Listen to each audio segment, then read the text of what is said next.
morning, everybody! Welcome back to the Animation Podcast, a weekly podcast about all things animation, brought to you by FilmBook. My name is Matt Brunet, but some of you may know me as AniMat from my YouTube channel, Electric Dragon 505, home of web series that are all about animation, including Animation Look Back and AniMat's reviews. Now, if this is your first time here in the Animation Podcast, well, let me tell you, the title will go and explain everything for you. You see the words animation and podcast? Yeah, well, that's all you need to know about it. But specifically, however, this will go and discuss about all the latest news that has happened this week, or at least some of the biggest news related to animation. Now, for example, I'm going to start things off by discussing about the official trailer of The Incredibles 2 that aired during the Winter Olympics. Then afterwards, we will be looking at another trailer, but this time for Kingdom Hearts 3, so we're going to start things off with a couple of highly anticipated sequels. Then afterwards, we will be going into a lawsuit against Zootopia, and yes, it's pretty much the same one as before. Then afterwards, we will be looking into Blue Sky's first ever attempt to make an animated musical, and then finally, we will end things off with AniMat's Pick of the Week. If you want to check out more episodes of the Animation Podcast, then all you have to do is head on down to FilmBook, which is film-book.com, by searching the Animation Podcast. You can also email us at podcast@filmbook.com with the Animation Podcast in the subject line. And so, for our first story, what we are going to begin with is going to be, regardless of how you feel about sports, possibly the most exciting thing that ever came out of the Olympics. Now, as I am recording this, the Pyeongchang Winter Olympics is happening right now, and so far, things are going pretty well, including Canada getting a lot of medals. Woohoo! Go Team Canada! Anyways, gotta support my country somehow. But anyways, getting back into the Winter Olympics. Now, there have been recently a couple of animated features that are going to be coming out this year, in which they will go and they decided to air some special little promos during the Winter Olympics. Now, the first one that came out of this, it was right at the beginning of the Winter Olympics. It was actually for Illumination's The Grinch, in which they actually showed us our first ever look of their interpretation of The Grinch, where we only see about 30 seconds of the Grinch, where he's just watching the Olympics, and he somehow daydreams himself as a figure skater. And it, honestly, for me at least, it was really weird to watch, because you gotta consider that this is our legitimate first time ever that we just saw the Grinch. Like, no joke. The thing is that we never got a single teaser trailer, we never got an actual trailer, like, literally nothing. The most that we've gotten before is just a Macy's balloon, but that's pretty much it. Other than that, that was our first official look at the Grinch, and I don't know about you guys, but it was honestly a little bit weird that this is the first time we see it as that, you know what I mean? But recently, there was another. In the night of the middle of the Winter Olympics, there was also another one, and what we got, a lot of people say that, oh, it's just a little sneak peek, oh, it's just a little preview, but in actuality, I would call this the first official trailer of it. This is the first full trailer that we got, even though it is just 90 seconds of it. And what I'm talking, of course, is going to be the most anticipated animated feature, possibly the most anticipated one ever, and the most anticipated animated sequel, The Incredibles 2. Yes, after 14 years since the first one was released, we are going back to see the superhero action of Bob Parr and his family. And what we see in the trailer, I'll try to describe the best way that I can, is that in the trailer, we do see that things are immediately going to go and pick things up right where we left off with the first Incredibles. Now, if you guys remember, at the end of the first Incredibles, we see that Dash got second place, I believe, during his marathon, or just a little, like, you know, just a little school competition. And they were very happy with Dash, and then suddenly, a superhero suddenly emerges who he calls himself the Underminer, and that's where we got our John Ratzenberger cameo for that film. And then suddenly they were getting themselves ready to go into action, and that's how the film ended. Now, in the trailer of The Incredibles 2, they showed us that we're immediately picking things off where we're beginning this movie with a big battle with the Underminer.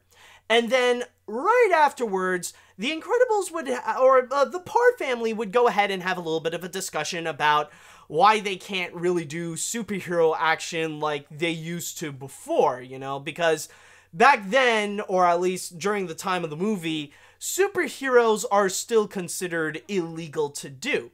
Now, of course, there's going to be plenty more that will go into the movie, but the trailer hasn't shown any of that yet. But then suddenly Frozone decided to come in, and he would tell Helen and Bob that, hey, we're actually going to be doing some superhero work. There's this one guy, he's like a millionaire tycoon, and he wants you guys to do some superhero work again. So this guy is actually played by Bob Odenkirk, and he wants to assign Helen, also known as Elastigirl, to do the superhero work, while Bob is going to be staying at home and taking care of the kids. Like, pretty much we're seeing Bob is now going to be the dad while Helen is going out to do some superhero work. And that's basically the whole thing that they are promising us, is that we're going to see a lot of Elastigirl superhero action and Bob being a dad instead of just being Mr. Incredible. And of course, we do see the promise of many lovable characters that came from the first film. Of course, the entire Parr family is back. We see Frozone is back. And of course, right at the end, we also saw the fan favorite Edna Mode returning. So we are going to see many lovable characters and also brand new characters that are going to be coming back. And I'm just going to say right now that my first reaction when I saw the Incredibles 2 trailer is just, oh my god, I want this now. This looks godforsaken amazing in every way. Like this is pretty much showing us that it's going to promise us what we would want in an Incredibles 2 movie, where pretty much the core is going to be included in there. That's going to be guaranteed in the film, where we are going to see a lot of superhero action, and also we are going to see some heartwarming family values. But now the roles are pretty much going to be switched, where instead of Mr. Incredible doing all the superhero action, now Mr. Incredible is just going to be doing all the family stuff. Like, he's just going to be a regular dad instead of just being a superhero, where the mom, Helen, is now going to do all the superhero action. So they didn't show us fully of what's going to happen. In fact, they probably showed a little bit more of Bob being a dad than Helen doing superhero work. But, you know, they are giving us a good little taste of what is to come. And that's pretty much why I feel like in this trailer, it does feel like an official trailer. It works out as a trailer than actually a sneak peek. And of course, this is much more than just a teaser trailer, since technically they already did release the teaser trailer where we see Jack pretty much walking around, showing off his superhero powers, and then just like has laser vision and suddenly makes the entire logo. Now, everything in here works, and it definitely is awesome to check out, and it really does work well as a trailer. In fact, Disney is not really well known to create good trailers, but this one right over here, it works perfectly. Like, it manages to sell what it's trying to do. Like, they know exactly what to do in this trailer, and I feel like it just works out beautifully. Like, finally, like, we got a trailer that is worth being excited over. In fact, you know, I'm just gonna say this right now, and I don't know if others feel that way, but personally, I would say that maybe I'm in the minority to say this, but I'm actually more excited for The Incredibles 2, more so than I am for Avengers Infinity War. And that, well, maybe it's more for personal reasons, because I'm not a huge follower of the Marvel Cinematic Universe. I would watch some of their movies from time to time, like Thor, or, of course, Guardians of the Galaxy. Like, I really love those movies. But, yeah, I'm not, like, a major follower of the Marvel Cinematic Universe, just watching movie after movie after movie. In fact, this week, I feel like I might be alone in a scenario where everybody is in love with Black Panther. They're all talking about Black Panther. Meanwhile, I have to do my job as an animation critic, and I'm the only one who has to go and watch the Football Caveman movie. So yeah, like, I'm just standing here in my little corner going, I saw Caveman today. Anybody saw, I saw Caveman. I saw Early Man today. Anybody saw Early Man today? But, yeah, so it's more for personal reasons. But, yeah, I would say I am absolutely excited for The Incredibles 2. Now, before I would continue on with this trailer, there are a couple of things that I do want to address regarding The Incredibles 2 that I am a little bit worried after watching the trailer, and maybe just a little bit of criticisms. Number one is actually the factor that I am a little bit nervous that worst case scenario for this film is that the story might copy a lot of elements from the first film. And from what I see right over here is that I feel like they might they might go into the same story that we got before, but they're just going to switch the main characters, where now it's Helen that's going to do the superhero work and Bob is going to take care of the family. Like, I'm honestly worried that they might just, you know, just copy elements and do the same thing. In fact, you might see a little bit of hints that it could be a little similar of sorts, where, for example, you got, in the first movie, it's Mr. Incredible going, he's going out to do some superhero work, and he is assigned by this femme fatale called Mirage. Where in here, the roles are pretty much switched, where now it's Helen Parr who has to go and do some superhero work that has been assigned by Saul Goodman. And I know it's Bob Odenkirk, but, I mean, with the way that the character looks and how he sounds, I mean, it pretty much feels like it's Saul Goodman, to be honest. And on top of that, like, it's not really hard to imagine that a Breaking Bad character might end up in a Disney movie. I mean, technically, like, it is confirmed that Walter and Jesse, like Walter White and Jesse Pinkman, are actually in Zootopia. So it's not hard to imagine that Saul Goodman would be in an Incredibles movie. Now, of course, there are plenty of other characters that they have yet to reveal in here that might show a little bit of a different pace and might offer us something a little bit more different than The Incredibles 2, but who knows what could possibly happen. But yeah, that's the one thing that I am a little bit worried about, is if The Incredibles 2 might copy a little bit of what The Incredibles 1 actually did.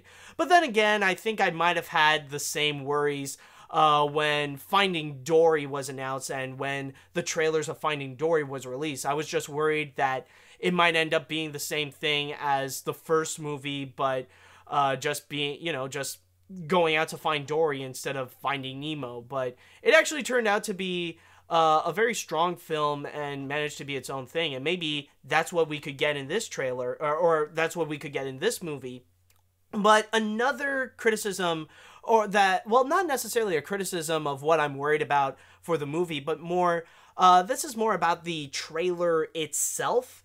One thing that I am also worried is just that maybe Mr. Incredible might get a little too much of the same spotlight as he did in the first film. Now, one of the biggest critiques that I have heard about the first Incredibles, even though a lot of people even claim that it could be one of the best animated features ever, is that they feel like there's too much focus on just Mr. Incredible more so than the rest of the family. Like the movie was pretty much split 50-50, where Mr. Incredible gets half the movie and the other half is just the rest of the family with Dash, Violet, Helen, and Jack Jack. And honestly, looking at this trailer, I do feel like there is a little bit more of a focus on Mr. Incredible than actually with Elastigirl, where, yeah, like, we do see some moments with Elastigirl doing some superhero action. In fact, like, even though we didn't get a lot, we did get a good tease of it. Some could even say that we see more of Helen Parr doing superhero action, more so than we actually saw Venom in the Venom trailer. But, yeah, that's honestly one thing that I am a little bit worried about. Now, a lot of people do say, and especially in the advertisings and kind of the synopsis, they do say that it's going to be Helen that's going to take the spotlight of The Incredibles 2. Like, she will be the star of this movie. And if that's going to happen, then that's great. But honestly, I do blame the trailer that I feel like they're putting a focus more on Mr. Incredible in this case. But I'm not saying it's bad. Like, the stuff that they are showing us with Mr. Incredible is actually really good. And also, like, the moments with Elastigirl is great as well. But honestly, I would like to see a good balance where we do see a good spotlight for Helen, but then also we would see moments with Mr. Incredible and stuff like that. So, you know, honestly, if that's the case, if in the first film, like, Mr. Incredible took, like, most of the movie, then, yeah, it would make sense to give Elastigirl most of The Incredibles too. That would actually be cool. But, yeah, overall, I have to say that this trailer is honestly really awesome, and it really did its job very well to not give us too much, to just give us a little taste of what's to come. And I'm sure it made it made everybody super excited for what's to come, what's going to be coming this summer. And honestly, I cannot wait for The Incredibles 2. It just looks amazing. Definitely up there as one of my most anticipated movies of 2018. And if you guys are excited to go and check out The Incredibles 2 as I am, then all you have to do is just wait until June 15th for the movie's release.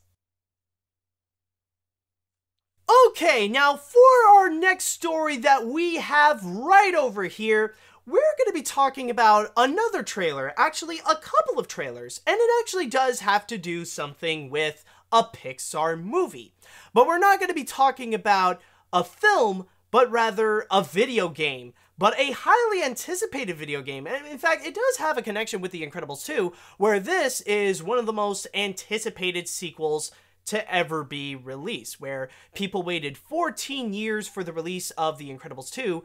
Gamers have been waiting 12 years for the release of this game. Now, before I get into what it is, let me just tell you right now that last weekend, it was the D23 Expo in Japan. Now, I'm gonna say right now that there really isn't much that you missed. There isn't, like, giant news that came out of it that people would freak out over, like, regarding the movies, the parks, and stuff like that.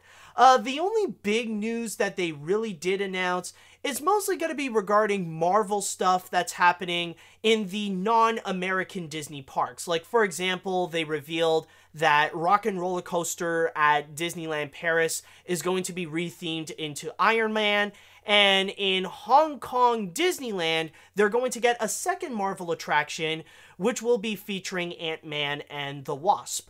But the biggest thing that came out of the D23 Expo, and the one that the world really put their eyes on, is actually not one, but two brand new trailers for Kingdom Hearts 3. Now, let me just go ahead and describe to you a little bit of what's going on in these trailers. Now, don't even ask me to talk about, like, how does it relate to the story and stuff like that, because, my God, Like, that thing is just impossible to follow. I mean, seriously, it's completely messed up. But anyways, going back into Kingdom Hearts 3, the first trailer that they did reveal is actually the announcement of the new theme song for Kingdom Hearts 3, or at least give us a little bit of a taste of what it is, just 90 seconds long of it. And it is actually, the song is called Don't Think Twice by Hiraku Utada. So we actually do see some gameplay of Kingdom Hearts 3 and what they're going to be doing in there, including showing more of the worlds that have already been announced, where we see Sora going back into Olympus Coliseum, and then we see him go into the Tangled world, where he meets up with Flynn Rider and Rapunzel, and then we see more of the Toy Story world, where he's pretty much fighting Heartlesses with Woody and Buzz. And then afterwards, we see right at the end where we see Riku just putting his Keyblade down and mentioning that, like, okay, well, I can't really use it anymore. I'm just going to leave it here in case the other me needs it.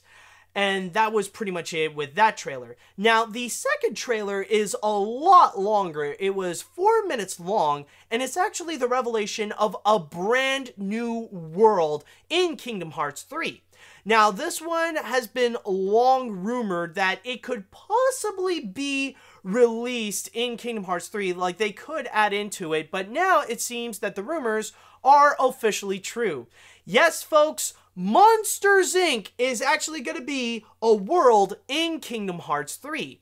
And what we saw right over here is kind of the same thing that you would expect, that they would go into Monstropolis and then they would enter into Monsters, Inc., where they're in the middle of the movie, but it is said that there's going to be an original story that will be included, where Sora, Goofy, and Donald are meeting up with Mike and Sully, and they have Boo with them. And from there, they would go all around Monsters, Inc. in order to go and fight off, like, the horde of Heartlesses. And on top of that, they even have a brand new form, where we see the monster versions of Sora, Goofy, and Donald, where now they're pretty much monsters.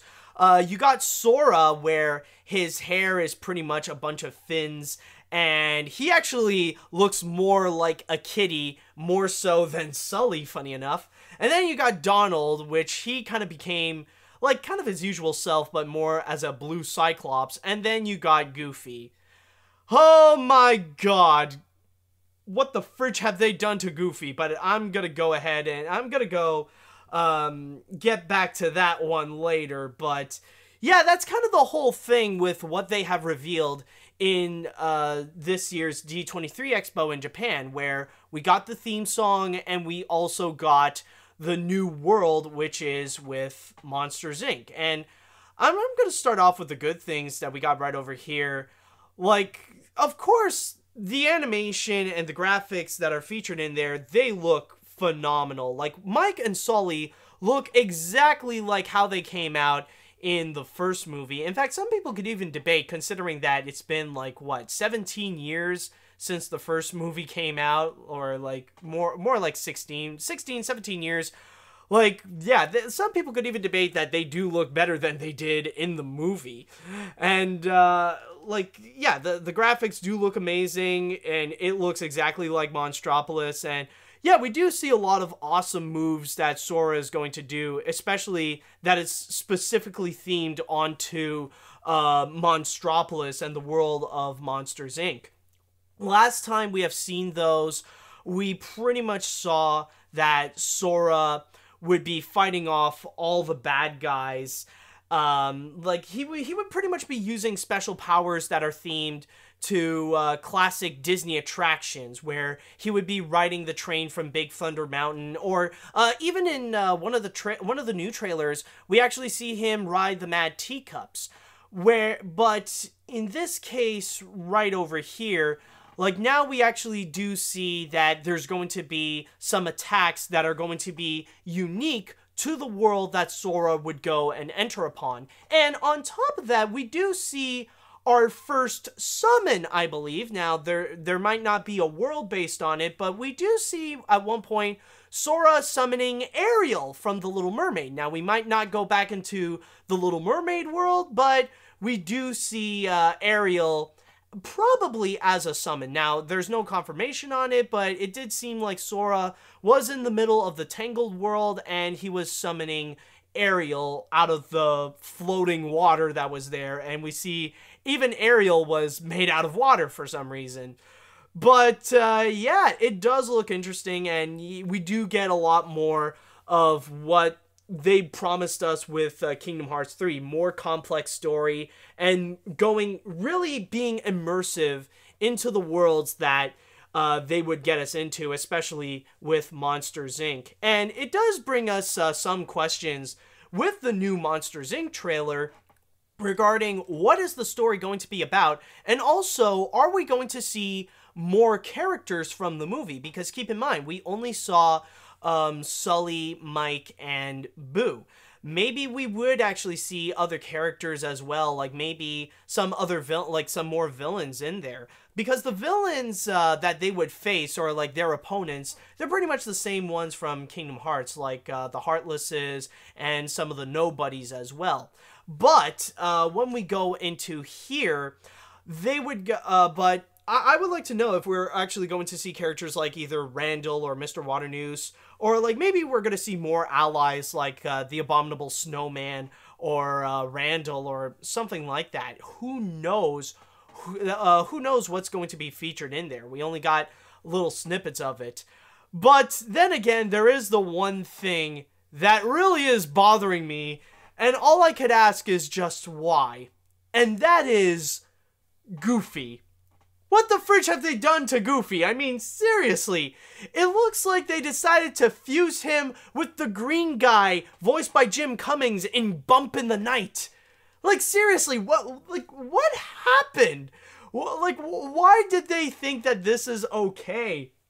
And honestly, I think the one thing that really does bother me the most with that new design is actually the eyes. And I probably mentioned this before in the animation podcast, but why do you have to give Goofy such realistic eyes?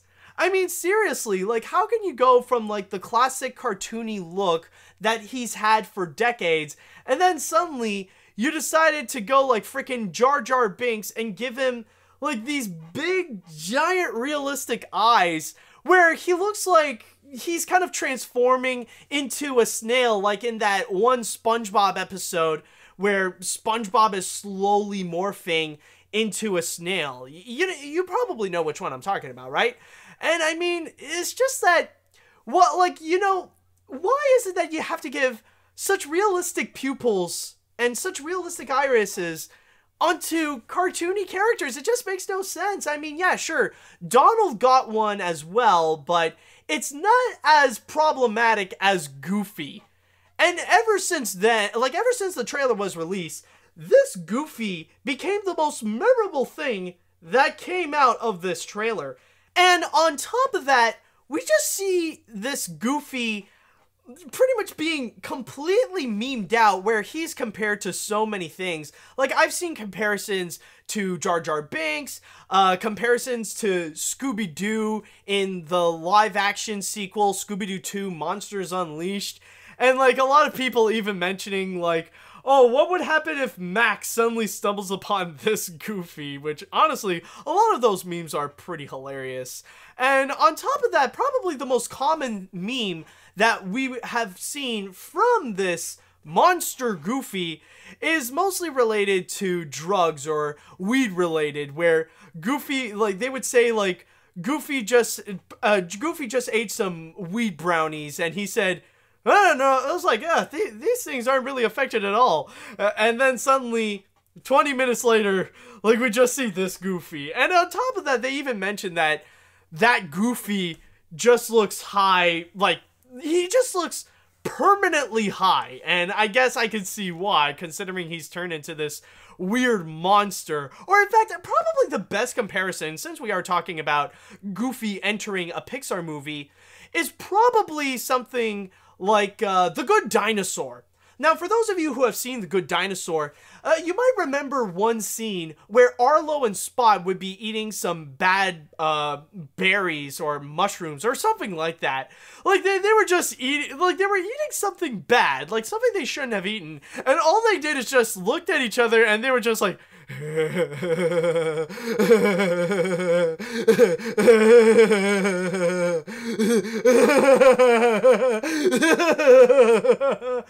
then suddenly, like, while they're laughing, we just see them, like, grow, like, their proportions were going out of control, and they were starting to have this weird hallucination scene, and meanwhile, I was just sitting there in the theater going, oh my god, what is going on? Please help, I am scared. Like, I think Goofy is just going through that transition. It's just, Goofy is just looking at Donald going, and then suddenly just morphing himself into this monstrosity. But yeah, overall, that's pretty much what we got with the Kingdom Hearts trailers. Oh, and actually there is one more thing that I would like to mention. Maybe I'm the only one that thought this was hilarious, but there's something that always cracks me up every time I see this. It's actually in the trailer with the theme song Don't Think Twice, where we see the ending where Riku puts down his Keyblade in the middle of the beach, and then he mentions that, like, he's gonna wait until his other version would go and pick it up.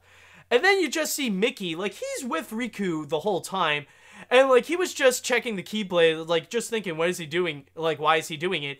And then, like, after he said that, like, after he would mention that there is another version of Riku, Mickey just looks at him and goes, eh? And I don't know why, because I just thought it was really funny, because, like, when you think about Mickey, like, that kind of reaction, you would expect him to go, what? Or maybe like, huh? Or, like, you know, some of the common Mickey Mouse things that he would do. But no, in here, like, we just got him just going like, eh? You know, it's almost as if, like, Danny DeVito suddenly is voicing Mickey Mouse, like, I must wait until the other me would get it. Eh? What are you talking about, Riku? There's another version of you? I mean, the story is already complicated enough. You don't have to complicate things with me. Go ahead and go pick up your sword, and we'll go back trying to fight the Heartlesses. Mickey, that's a Keyblade. It's not a sword. Well, you've been mostly whacking jabronis with it more so than opening doors, so go ahead and let's go. You know, maybe it's just me, but honestly, it always makes me giggle whenever I just hear Mickey going, eh? But yeah, overall, I would say with the Kingdom Hearts 3 trailers, they really are good. Like, you know, they do serve their purpose very well, like probably as effective as the Incredibles 2 trailers. You know, they do give a good preview of what's going to be to come with some of the upcoming Disney worlds, and it's nice to see the revelation of a brand new world. So if you guys are excited to go see Kingdom Hearts 3, or to actually play Kingdom Hearts 3 after all these years, then honestly, you'll have to wait sometime in 2018, but word has been said that so far, well, it looks like we could be getting the announcement of the official release date sometime during E3, but we'll have to wait and see.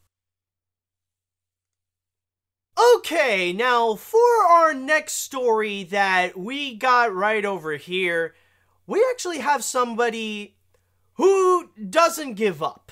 And normally when I say that somebody doesn't want to give up, normally you would think that would be a good thing, because, like, the person would be a fighter and, like, he wants to go out and achieve his dreams and stuff like that. But in this case right over here, this is not a good not giving up. This is somebody who seriously has a grudge and doesn't know how to honestly move on and doesn't want to face reality, honestly. Now, longtime listeners of the Animation Podcast might recall about a certain individual by the name of Gary L. Goldman. And no, I am not referring to Don Bluth's buddy that would help him create a lot of amazing animated films like An American Tail and The Land Before Time, The Secret of Nim, and all that kind of stuff. Not that Gary Goldman. I mean Total Recall screenwriter Gary L. Goldman. And if you might remember, last year, he tried to sue Disney because he claimed that they stole his idea for Zootopia. And when I mean stole his idea, he's pretty much claiming that Disney stole about 90% of what he had. Like, this isn't like any other lawsuit where somebody tried to sue Disney for saying that, oh, they stole my idea and, like, it's just based on the concept and all that kind of stuff. In this case right over here, he is claiming that 90% of Zootopia is taken all from his idea of Zootopia. It's not just the concept alone. It's like he pretty much claimed that they stole the artwork, the themes, the setting, the plot structure, the characters, both in terms of who they are and what they look like, some of the dialogue, and even the title itself of Zootopia. Now, Gary L. Goldman claimed that he tried pitching this idea twice to Disney in 2000 and 2009, but they decided to reject it. Now, in 2017, during the summer, he tried taking it to federal court.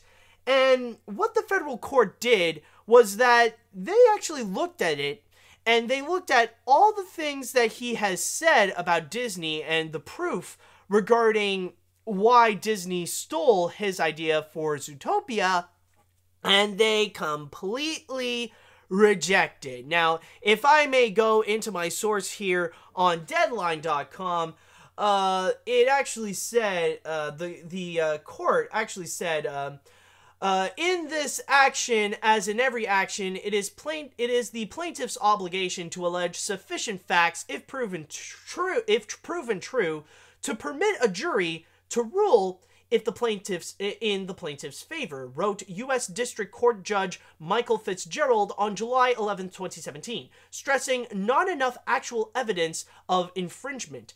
Esplanade Productions, which is Gary L. Goldman's company, has not met that burden here.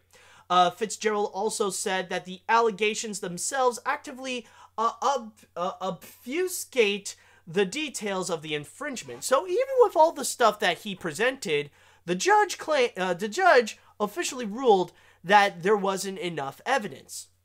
So, with all that said, you think that it would be all over. You think it would be the last that we would hear about this story.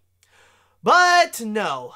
Apparently, he is back. Now, it says here that apparently Gary L. Goldman is trying to do the exact same thing, trying to sue Disney with the same lawyers, with the same claims, with the same, like, they're doing the exact same thing that they did before, but instead of going after the federal court, they're going to go into the Los Angeles Superior Court to see if they would get a better chance there than in federal court. Pretty much going out and doing the exact same claims as to what they tried to accuse of Disney. And on top of that, like, even in here in the Deadline article, they even released once again the same pictures that we've had before, showing all the different characters from Zootopia and Goldman's Zootopia, where we see like kind of the sly hyena next to Nick, the cute little squirrel next to Judy Hopps, the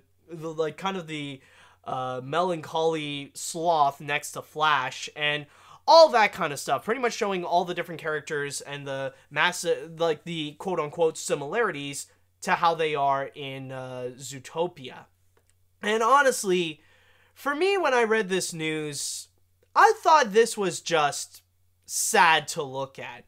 I mean, the article tries to say that, oh wow, that he's brave and all that stuff, saying that there is often much to admire about the tendency to go tilting at windmills, as today's almost total repeat attempt of an already once failed copyright suit against the Walt Disney Company over Oscar winner Zootopia charged anew into the docket. But honestly, this is just sad, and there is a way about how not giving up can be perceived as a bad thing.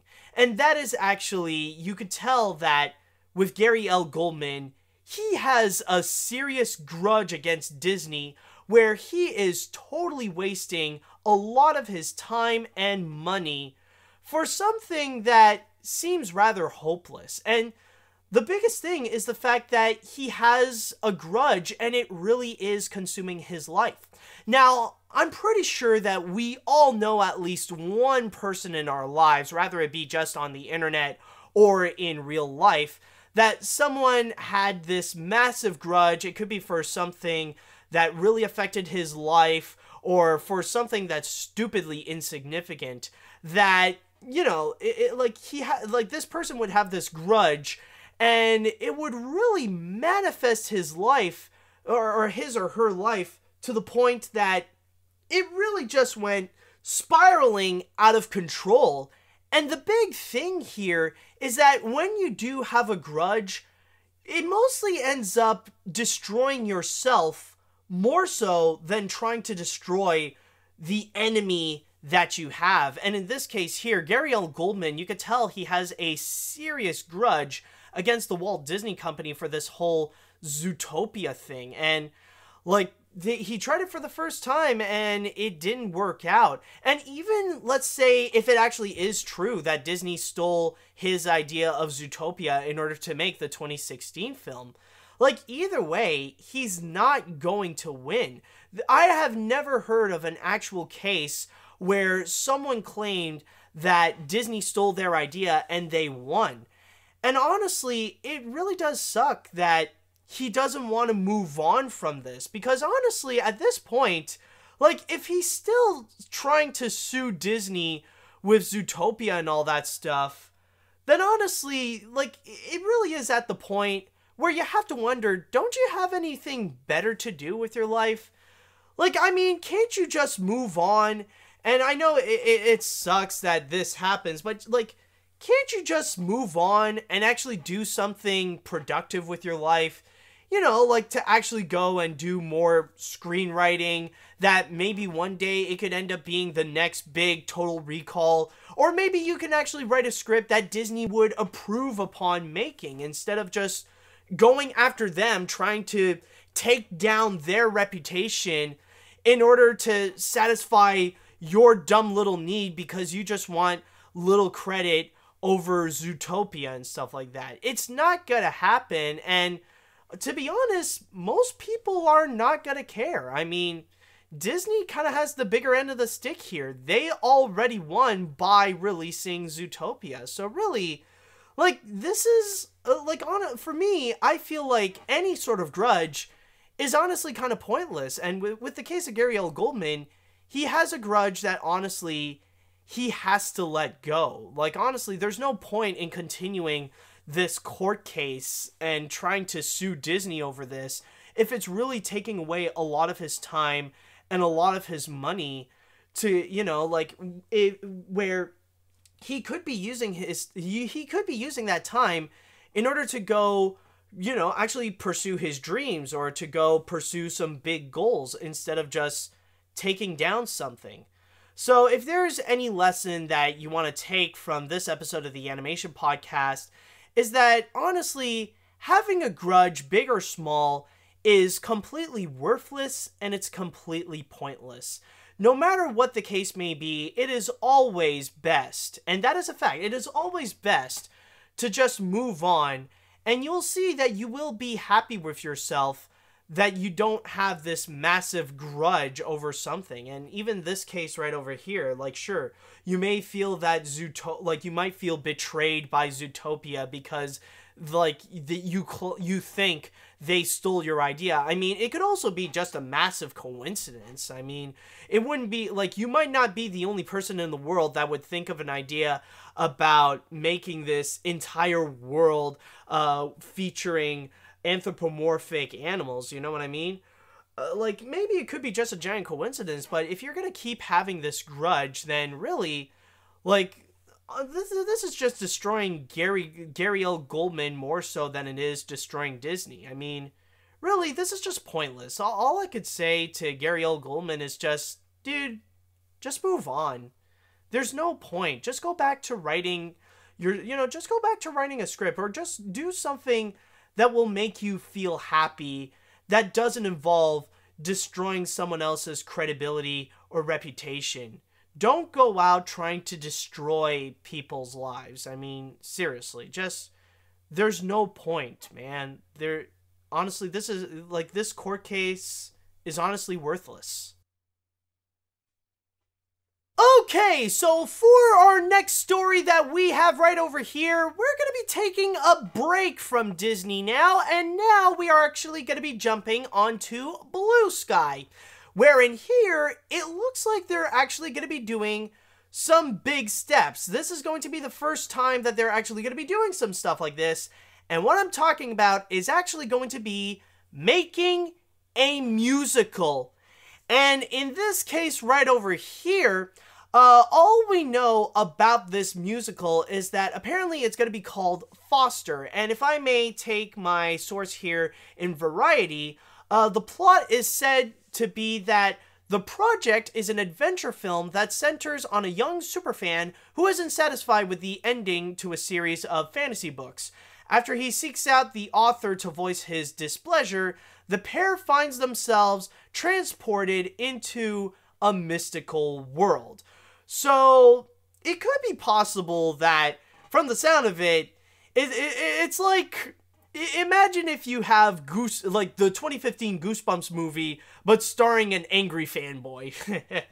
Or at least that's the sound of it, I don't know. But the big thing about it is that this is actually going to be an animated musical, and this is actually going to be from some of the people from La La Land.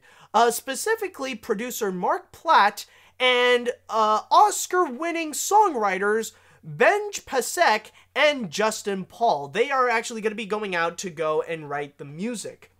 And it also says right over here, we do have a little bit more info on it, where it also says that we also got the directors here, which is going to be some first-time people, where we got Steve Martino and Karen Disher, which also is another big landmark for Blue Sky. Not only is this going to be their first ever animated musical, but this is also going to be the first time ever in which they are going to have a female director onto their roster, which is actually pretty exciting to hear. And they will all be taking this from a script from Ferdinand's Tim Federal. Yeah, Tim Federal, I believe.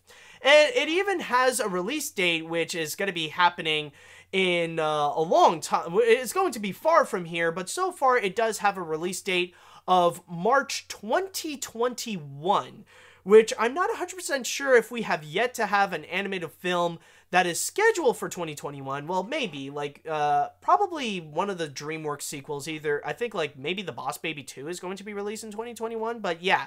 But that's pretty much the big news that's going to be on here. And from the rest, down after this little piece of information, the article in Variety would go and explain a little bit more about the pursuit that 20th Century Fox is trying to do in order to go and really emphasize its animation structure, where it's not just going to be from 20th Century it's not just going to be from Blue Sky Studios in which they're going to release their animated features. They're also going to be working with they built their own animation studio with Fox Animation, and they also collaborated with a British animation studio called Locksmith Animation in order to go and create their movies. So that's pretty much their big push in order to go and release a whole bunch of animated features. They realize that they know that they will lose their edge ever since they lost DreamWorks Animation as the distributors. So they want to go and really be serious, to really try to fight in order to get up there among the big leagues, like with Disney, with Pixar, and with Illumination, in order to be very prominent in the animation world. And they're hoping that with Foster, they could probably do that.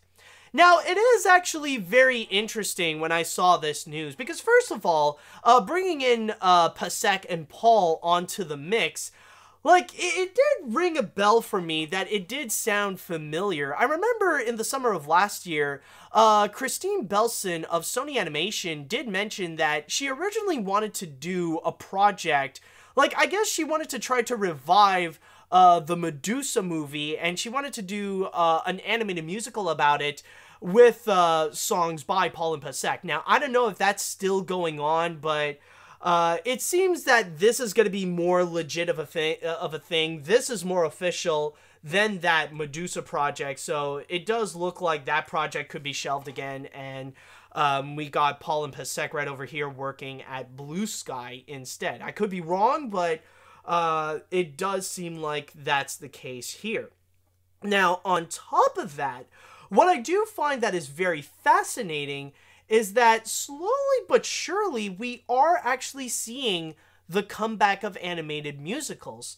Now, of course, as you guys know, Disney is going back into making some musicals. Not all the time, but some of their movies are musicals, and they are recently big hits, including Tangled and Frozen and Moana. And especially the factor that with Frozen, it is the highest grossing animated feature of all time right now. A lot of people do take notice, and we are seeing more and more animated animation studios that they decided to go step up their game, and they want to do their own twist on animated musicals as well. Like, they want to tackle into it. Not just Blue Sky working on Foster here, but even with Sony Animation, they did reveal that they are working on a movie called Vivo, which was originally a project that was supposed to be done at DreamWorks Animation with songs already done by Lin-Manuel Miranda, but the project didn't necessarily work out there, so they decided to move the whole project onto Sony Animation, where right now it is being directed by Kirk D'Amico, the same director from The Croods, and it already has a release date of November of 2020. But on top of that, we are also seeing plenty of other animation studios, while they haven't yet really fully done an animated musical recently, they are making animated films that are based around music. Now, Fox has already done so, for example, with The Book of Life. That is one example. Pixar has recently did one with Coco. There's Illumination, in which they did Sing. And also, there is DreamWorks Animation, in which they recently released Trolls. So we are slowly but surely seeing a comeback of animated musicals.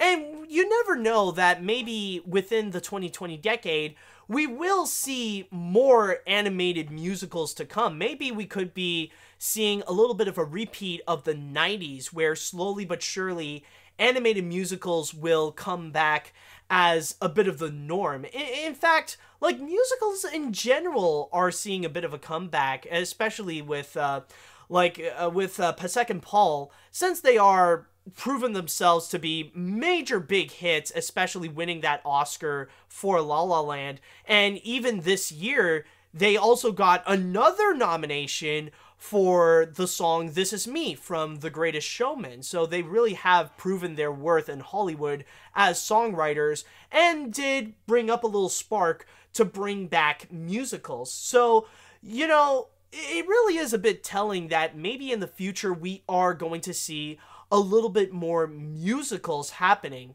And also, I just realized this, but also Lionsgate recently, they did put in their little step onto animated musicals as well with My Little Pony. Just thought I would mention that before anybody would step in and try to make some comment like, you forgot My Little Pony, or something like that. But yeah, honestly, this is actually kind of interesting. I'm never really excited when Blue Sky would release a movie. I'm not saying like it would be the worst, but usually they would bring out something that could range from like decent to mediocre, like especially with something forgettable as recently with Ferdinand. But honestly, this is interesting. You know, they are taking a brand new step with this, and they did grab a little bit of my attention to see what's going on in here. So, this is all to say that if you guys are interested to go and check out Foster, then all you have to do is just wait until March 5th, 2021 until the movie's release.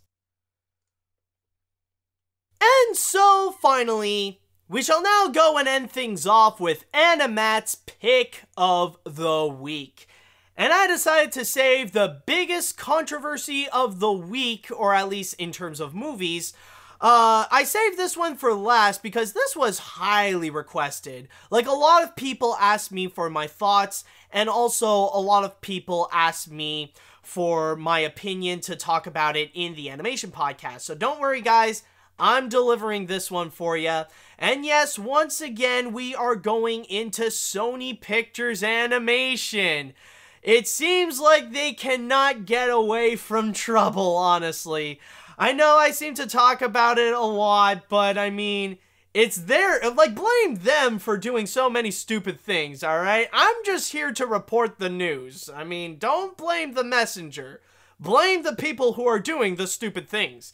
But anyways, what I'm about to talk about here is actually going to be regarding Peter Rabbit, which is Sony Animation's latest edition that is the live-action animation hybrid that is based on the works by Beatrix Potter.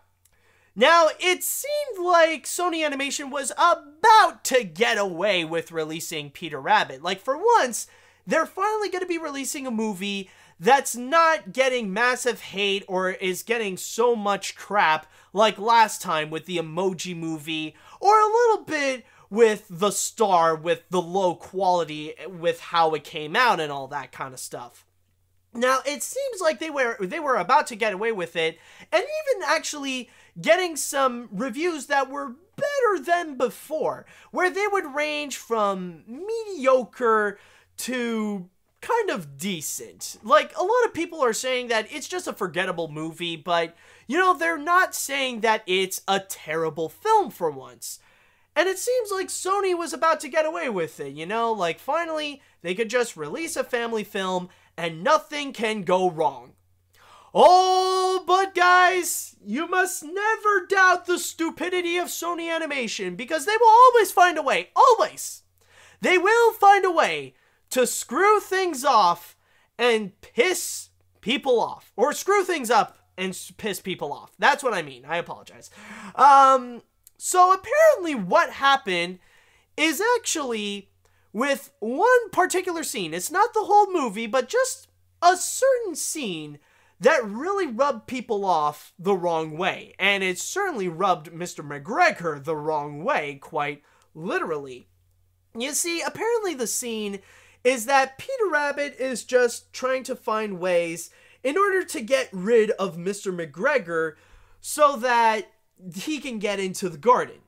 So one idea that he had was that he wanted to, you know, he and his pals would throw all different kinds of fruits and vegetables. But then there was at one point when Peter Rabbit, or one of the characters at least, would actually throw a blackberry and it would land onto Mr. McGregor's mouth. And here, let me go and read what it said right over here. I'm using my source here in the New York Times, actually. It stated, when the rabbits fire a blackberry into Mr. McGregor's mouth, apparently it is said that there's a close-up of his face, and it's him holding his neck like he's choking, and he's pretty much swelling up.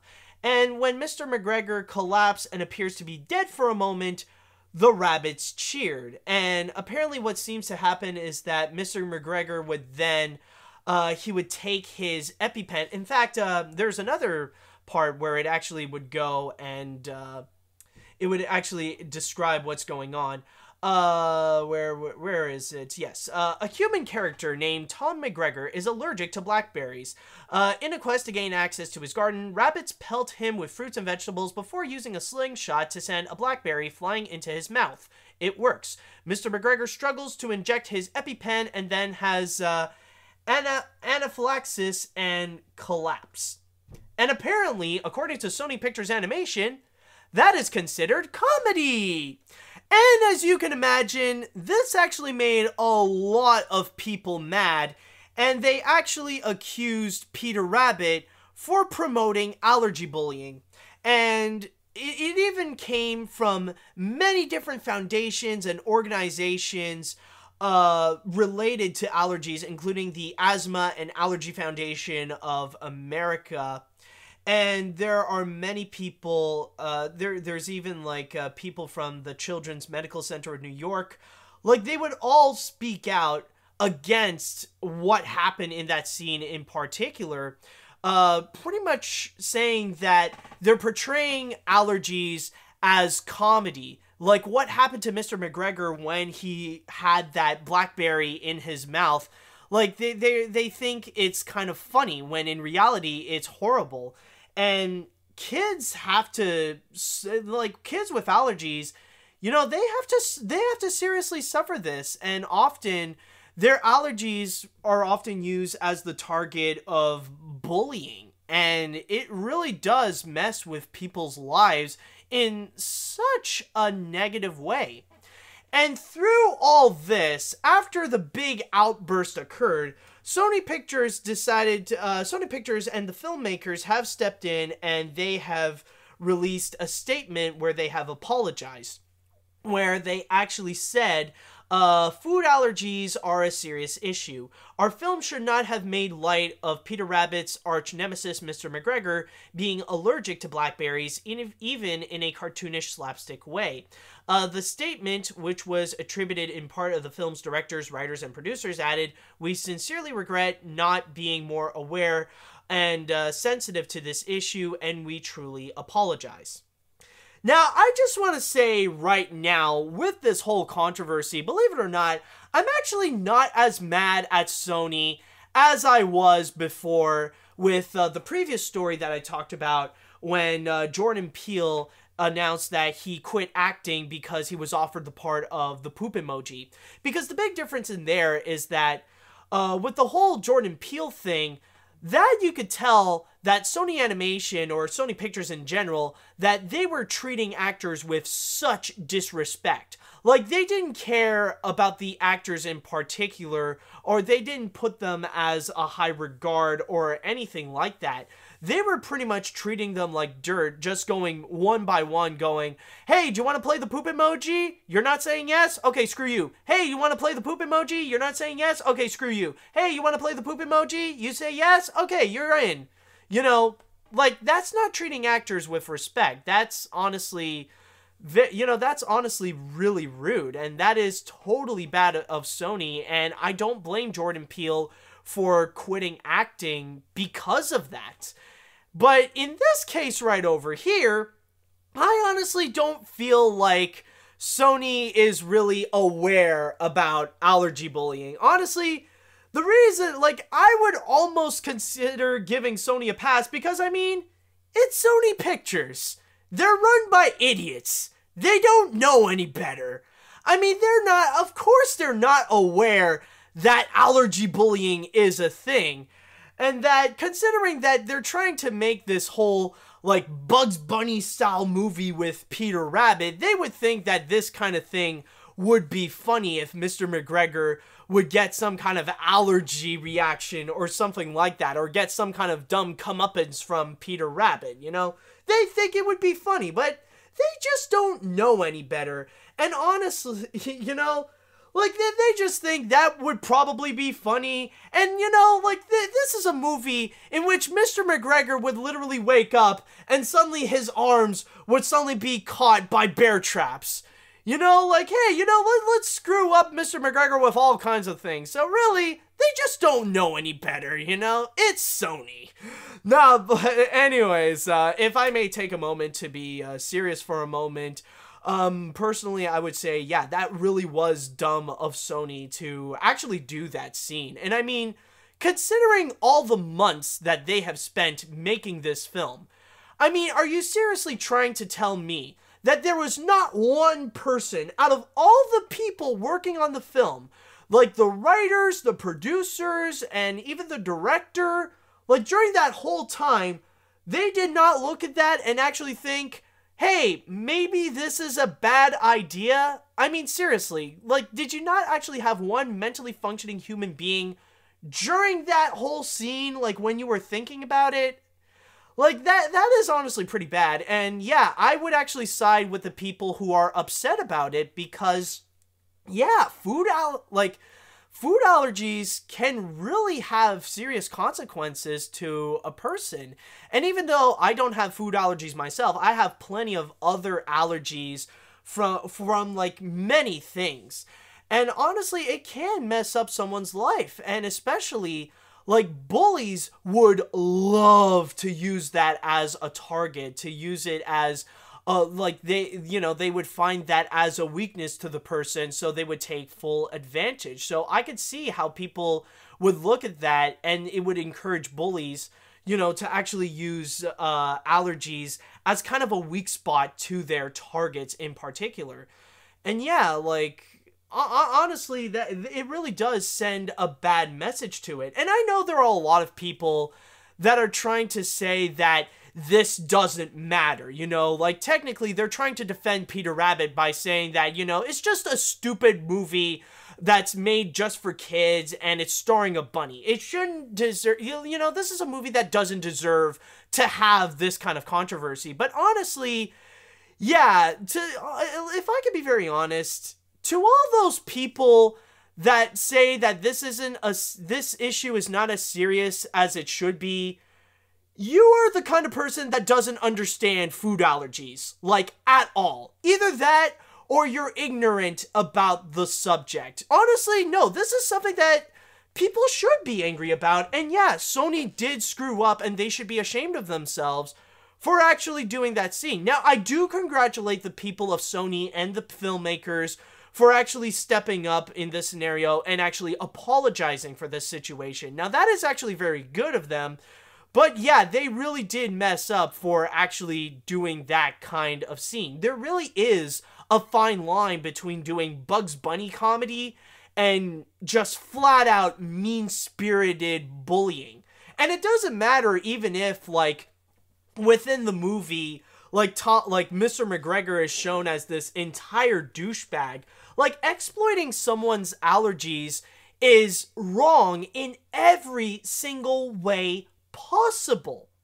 And on top of that, I guess nowadays, since Sony is aware about what they did wrong here, it does make me wonder what's going to happen about the future releases of Peter Rabbit. Like, if it's going to come out on Blu-ray or on digital or even on Netflix and stuff like that, I do wonder if there is a possibility that they would actually completely remove that scene just to avoid controversy and to get rid of it. Or maybe they would even bring out a message, like they would bring out a statement beforehand. But I do feel like there is a good chance that Sony Pictures might actually take action for the future home releases of Peter Rabbit because of all this. But yeah, all this to say that it really does show that Sony Pictures really did screw up.